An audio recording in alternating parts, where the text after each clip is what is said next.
हम किशोरी झा सबटा के प्रणाम करै छी। आ एकटा कोजगरा के गीत लऽ कऽ एलहुँ हेँ। ई गीत हम अपने लिखने छी।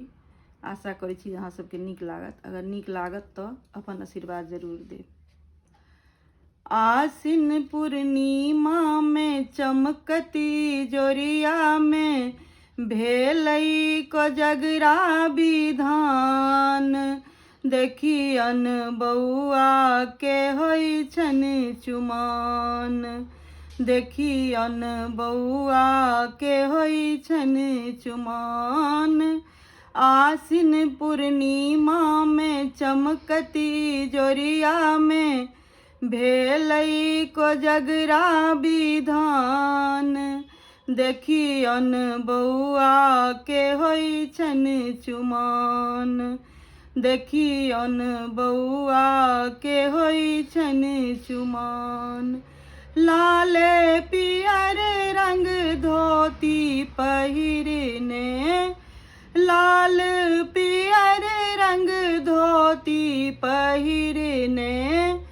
चानन काजर से हो लगेने। चानन काजर से हो लगेने। हाथ सुपारी पान। देखियन बौआ के होइ छन चुमान। हाथ सुपारी पान। देखियन बौआ के होइ छन चुमान। आसिन पूर्णिमा में चमकती जोरिया में भेलै कोजगरा विधान। देखियन बौआ के होइ छन चुमान। देखियन बौआ के होइ छन चुमान। बीच आंगन में बौआ चुमायब। बीच आंगन में बौआ चुमायब। ऊपर छाता से हो लगायब। ऊपर छाता से हो लगायब। हाथ में लेब दुभि धान। देखियन बौआ के होइ छन चुमान। हाथ में लेब दुभि धान। देखियन बौआ के होइ छन चुमान। आसिन पूर्णिमा में चमकती जोरिया में भेलै कोजगरा विधान।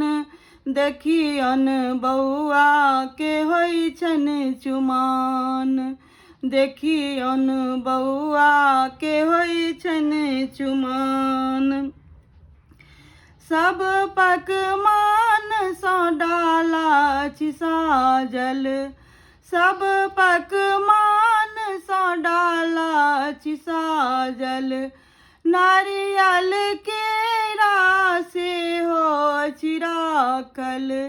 नारियल केरा से हो अछि राखल। तामा में लाल लाल धान।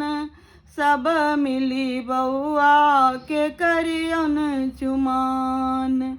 तामा में लाल लाल धान। सब मिली बौआ के करियन चुमान। आसिन पूर्णिमा में चमकती जोरिया में भेलै कोजगरा विधान। देखियन बौआ के होइ छन चुमान। देखियन बौआ के होइ छन चुमान।